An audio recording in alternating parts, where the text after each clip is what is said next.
J'étais absent du Niger lorsque l'arrêt de la Cour constitutionnelle invalidant ma candidature a été prononcé. J'ai entendu d'ailleurs à cette occasion certains de mes adversaires prétendre que j'ai fui. J'ai fui pour quelle raison? C'est certainement à eux de le savoir, mais je pense qu'ils le disent surtout parce que c'est le vœu qu'ils nourrissent dans leur esprit et dans leur cœur. Mais je n'ai pas l'intention de fuir puisque je n'ai rien fait pour fuir. J'avais des contraintes extérieures en raison précisément de la campagne qui m'obligeait précisément ce jour-là de quitter pour rencontrer des gens à l'extérieur avec lesquels j'avais des choses à régler. Ma candidature a été invalidée, c'est vrai, par la Cour constitutionnelle et je sais pourquoi. Et d'ailleurs, tous les Nigériens savent pourquoi. Simplement, si je suis dans la course, certains seraient très mal à l'aise pour espérer réaliser la succession dynastique qu'on essaie d'instaurer dans ce pays. Mais la succession dynastique n'aura pas lieu. Elle ne peut pas avoir lieu. Tout le monde sait que l'esprit de continuité que l'on développe signifie simplement que dans le cadre de cette continuité, le Niger serait condamné définitivement. Déjà, chacun au quotidien vit l'impact négatif de la manière de gérer de ceux qui sont au pouvoir aujourd'hui. Mais si à cette mauvaise gouvernance vient s'ajouter les comportements extravagants du candidat que l'on veut nous imposer, cela signifie tout simplement que le Niger risque d'être conduit dans un naufrage certain. Et je sais que les Nigériens n'accepteront pas cela, même si, pour l'essentiel, jusqu'à présent, on constate de la part de nos compatriotes une certaine passivité, une certaine résignation, un fatalisme de mauvaise aloi qui risque, malheureusement pour nous, de conduire notre pays dans une situation encore plus difficile que celle que nous connaissons déjà. Mais là n'est pas mon propos. Ce que je voudrais surtout dire aux militants de mon parti, que si ma candidature est invalidée, le moderne FA Lumana Africa est en lice pour les compétitions électorales, à savoir les élections locales, régionales et les législatives. Mais le Lumana Africa va être également dans la course pour les élections présidentielles parce que notre objectif reste et demeure l'alternance démocratique au Niger. Ce qui signifie que l'Oman Africa ne va pas se désintéresser également des élections présidentielles. Nous prendrons nos responsabilités et nous veillerons à nous battre. Et je veux que nos militants se battent pour qu'au moment où nous ferons notre choix,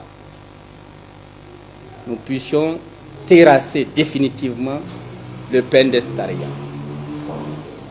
Donc, pour nous, avec la force politique que nous représentons dans ce pays, que Taraya ne croit pas que les jeux sont faits et qu'on va leur ouvrir un boulevard dans lequel, allègrement, ils vont conduire à la présidence de la République leur faux candidat.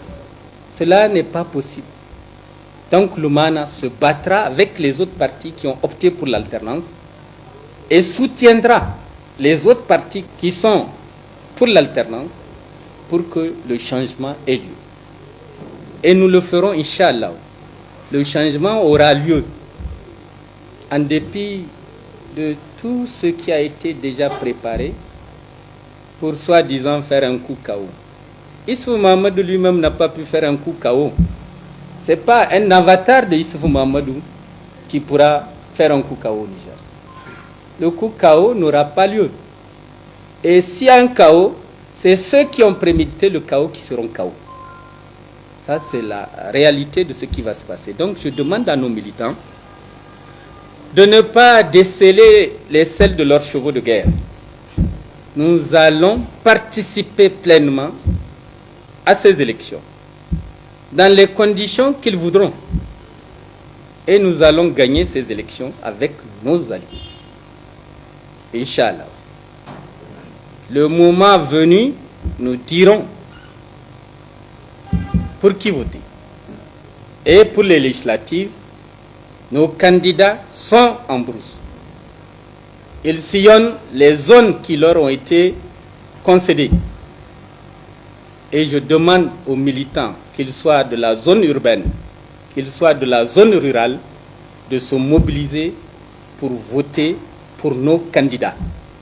Et Inch'Allah, avec les députés que nous aurons et les députés de nos alliés, nous allons avoir la majorité à l'Assemblée nationale. Le vol ne passera pas, je l'ai dit.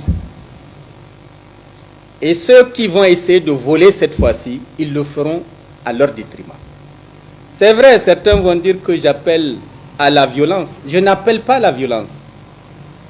J'appelle à la défense de nos suffrages. Et c'est légitime. L'État a le devoir de créer les conditions pour que les suffrages de tous les candidats soient préservés. Si l'État ne le fait pas, ça veut dire que le parti au pouvoir est en train de voler. Et nous ne l'accepterons pas. Nous ferons en sorte que partout, dans chaque bureau de vote, nos militants défendent le vote qu'ils ont consenti.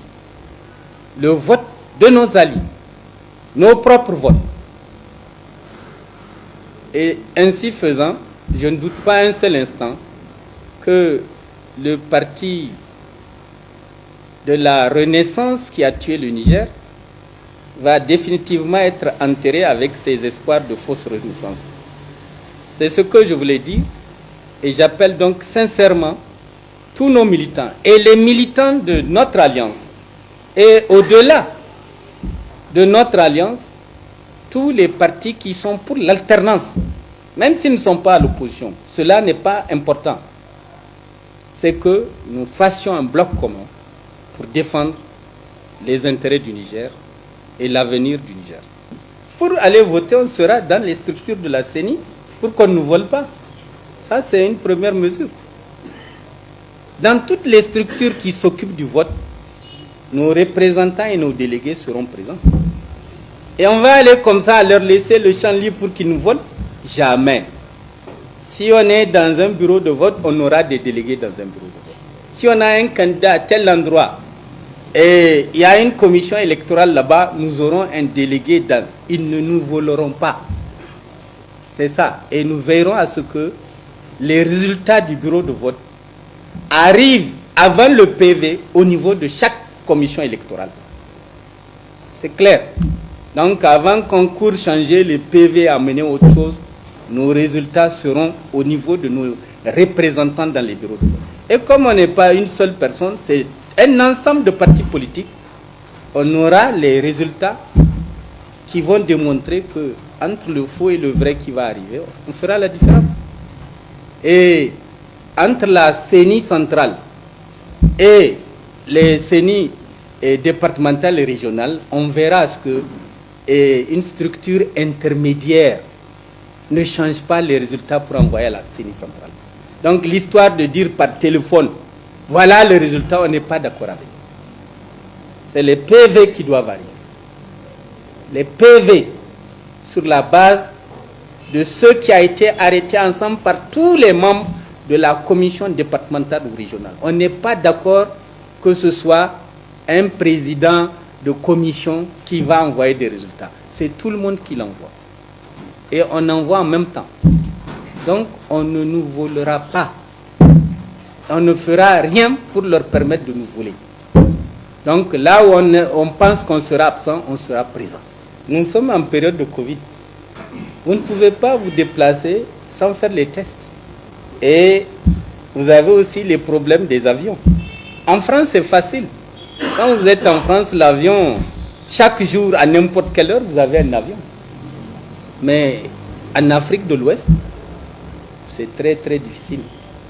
Mais néanmoins, de là où j'étais, j'ai appelé. J'ai demandé à ma famille d'être massivement présente là-bas au décès. Et ils y étaient tous. J'ai demandé à Lumana de se déployer pour être présent. Et Lumana a été présent. Donc ceux qui veulent donner une interprétation, je ne sais pas de quelque nature que soit à ça, mais il faut bien qu'il soit raisonnable. Je ne suis pas un magicien. Si j'ai mon propre avion, j'allais faire l'aller-retour le même jour. mais je ne peux pas. Donc, mais dès mon arrivée, je me suis rendu dans la famille. Et mes relations avec cette famille sont au beau fixe. Et quand il était vivant, je lui rendais régulièrement visite. Donc c'est où se trouve le problème. Le problème n'est que dans la tête des gens. Mais dans nos rapports avec Tanja et la famille de Tanja, il n'y a aucun problème.